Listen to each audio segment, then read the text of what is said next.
Miyerkules. Magandang umaga, ngayon po ay araw ng Martes, August 6, 2024 at update po muli tayo sa lagay ng panahon. Dalawang low pressure area ang binabantayan ngayon ng Pag-asa, isa sa loob at isa sa labas ng Philippine Area of Responsibility. Sa ngayon, parehas naman na mababa ang tsansa na maging bagyo ng mga nasabing low pressure area. Habang southwest monsoon o habagat ay nakakaapekto pa rin sa Southern Luzon, Visayas at Mindanao. Ngayong araw, ang southwest monsoon ay nagdadala na po ng maulap na kalangitan na may kalat-kalat na pagulan at thunderstorms sa Western Visayas, Zambales, Bataan, Cavite, Batangas, Occidental Mindoro at Palawan.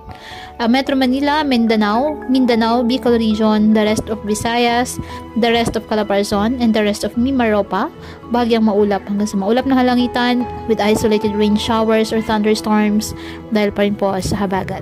Apektado naman ng mga localized thunderstorms ang nalalabing bahagi ng Luzon.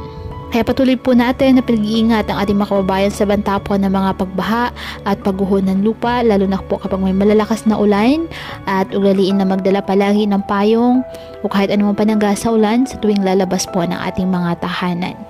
At yan po muna ang update sa lagay ng panahon ngayong araw. Muli patuloy po tayo na mag-ingat at palaging tandaan, God loves you. Stay safe and God bless.